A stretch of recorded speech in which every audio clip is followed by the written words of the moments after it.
Debbie Curtis Preston from Tribit TV, coming to you from S&W Orlando. I'm talking to Molly Rector, the CMO and EVP of Product Management for SpectraLogic. That's a really long title for a business card. I'm in marketing. We like lots of titles. Did they give you an extra large business card? Yeah, it's very long. So you've been with SpectraLogic for quite a while. Yeah, I've been with Spectra for 8 years now, and the company's grown every year during that time frame selling tape storage. It's growing, selling tape. That's the thing that the people, every time they hear that about SpectraLogic, because, as we've, talked about before, that the revenue-wise, tape market's been shrinking. But, you guys, apparently not so much. Yeah, I think that the companies that are focusing on where tape is really needed are still very strong and growing profitable companies, and focusing on big data, big storage archives where people are keeping lots of file data for a long time is where Spectra is focused, and that's where the tape market is growing right now and quite strong. Yeah, and you guys made a pretty strategic decision back, I don't know how long ago it was, to say that you were going to not just focus on tape, but you were going to be tape, as opposed to some of the other vendors that have done disc and tape. You have stayed all tape, right?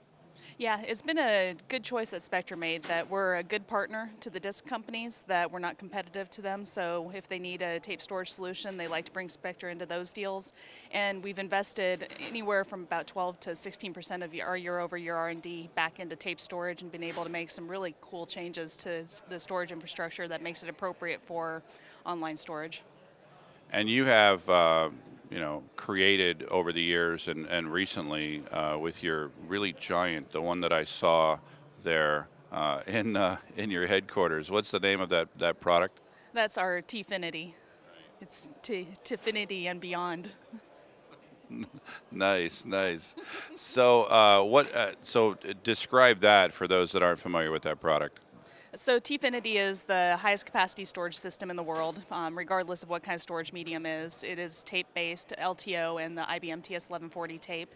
It scales to over 3 exabytes of tape storage. Nobody in the world has a tape storage system that large installed right now. Biggest one installed right now is 380 petabytes, and it's live in the Blue Water supercomputer environment, which actually just went live last week. And last week they had the Blue Water supercomputing day for the state of Illinois, and the governor came and did a ribbon cutting ceremony, and everyone came and checked it out. Ribbon cutting for tape. That's interesting there. So, and 3 exabytes. That's an awful lot of slots. You know off the top of your head how many slots we're talking about? It's over 300,000 slots. It's about 360,000. Wow. I mean, I saw it. There's a photo that I have somewhere of me standing, but it wasn't even when I was there, your headquarters weren't big enough to house the entire unit. You were talking about doing some expansion so that you could demo the entire thing. Yeah, that's true. We've actually bought additional buildings since then and moved our manufacturing around, and have our full-length Tfinity being life-tested and on demo in our facilities. In fact, this October we're having a press and analyst conference at our headquarters, and we're going to have an opportunity to bring all of you guys out to see it and have a customer advisory panel meeting at the same time. So you have manufacturing in the U.S.? We do manufacturing in Boulder, and we do that for a couple of reasons. There's certainly the goodwill of manufacturing in the U.S. and employing our citizens, but also our manufacturing facility is local to our engineers, and our engineers can go and audit their lines, see what kind of processes maybe are getting slightly out of control or need to be tweaked, and when we have quality issues, the engineers can solve them very quickly versus when they're overseas and not able to be there hands-on. So then the next question for, obviously I don't need convincing, but so here's the question: is there a market for a tape library that can hold, you said 360,000 tapes? There will be a market for it. We have 2 customers that have RFPs that have been either awarded or on the street right now for libraries of that size, but the requirement is that they can scale to that capacity in the next 3 or 5 years. So today, no, but people are designing systems that need to scale to that kind of capacity, and I would expect definitely as exponential data growth and all the compliance and reasons to keep data for big data continue, that there is a need for it in the future. So I'm reminded of this blog article that I saw that you wrote, the top storage predictions of 2013, and one of them was that tape will grow, which is not what many people, except for people that are actually following the tape industry, it's not what many people think. So why do you think that there will actually be more tape in the future? The number of petascale, systems that are over a petabyte of storage systems that are in the world has grown really rapidly in the last year or two. And as disk systems were designed for high performance of the day-to-day use data that they use, most disk systems are really only designed to go to a few petabytes, and then at that point they need to be offloaded or another system has to be brought in. So just as every company in the world is starting to grow, more and more are starting to get to the petabyte level, and that's where tape economics, tape densities, tape power really starts to make a lot of sense. And so it's really just a tied to the more petabyte storage that's out there, the more tape systems that are going to be out there. That's where tape naturally fits. And so if I could push back on that, I think the people that, when they hear that, right, they say, well, gee, a lot of these really, really large storage systems, the reason we're storing that data is because we need to access it frequently and randomly. Do you not run into, which of course tape is not very good at, do you run into that challenge? We do. There's definitely evolutions in how people are accessing their data. The whole idea of containers, batches, buckets of data certainly works well for tape. And as you start to hear what people are talking about, that they can containerize their data for big data processing, for example, where you're going to run a big data job and get a container of, let's say, 500 terabytes of data, you can stream that off tape as fast or faster than disk sometimes, depending on how it's set up. For that file-by-file access, really disk will always be faster. There's some pretty cool products out there that help with that.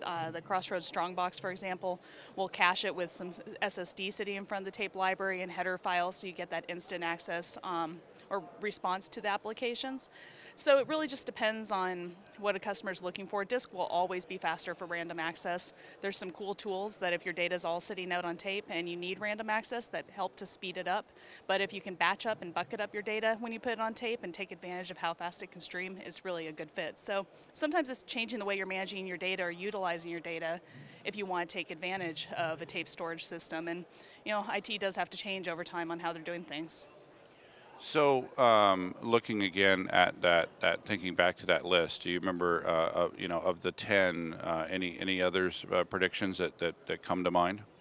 Yeah, I think that a couple of the other areas that will be interesting in the coming year, and we've seen this at S&W, is the idea of how hybrid storage systems are evolving. That there's good solid-state disk systems out there, but people are starting to figure out how to use all the media types more effectively. So looking into the next year of how will people use SSDs, spinning hard drives, tape, merge them into single systems that can offer the best attributes of all those media in an easy way for the users versus making the users integrate them will be really interesting to watch. There's been a lot of talk here at this show about that, and I definitely see all the innovating companies working in those areas. I also think that the file system maturity of how to scale across multiple media types is going to continue to evolve, something that we're seeing a lot of talk about at this conference as well, that how do you use LTFS, how do you span NAS across disk and tape together, how do you manage all those systems together in a way that the users have a single file system to all their storage. I think we're going to see a lot of evolution there as well. Yeah, it's interesting. Typically, when I hear the phrase hybrid storage systems, they're talking about disk and SSD, but you're looking at it, all the way across from SSD all the way down to tape. Yeah, I think it makes sense that you'll see that tape is just another storage medium, as is solid state and spinning disk, and there's no reason systems can't be managing them all together. That's effectively what Crossroads does with their Strongbox. I know of a few other products that are coming out from our Active Archive partners this year that offer those kinds of attributes. So I do think that you'll just see file systems are smart enough to handle the streaming capabilities of tape, but the delayed response, then they'll use HDD, spinning hard drives where they need random access, and then probably caching with their SSDs. It just seems to make sense. Listen, thanks for taking the time to talk today. Thank you for watching. Again, this is W. Curtis Preston from TrueBit TV here at S&W Orlando. And make sure to check out our other videos on TrueBit.tv.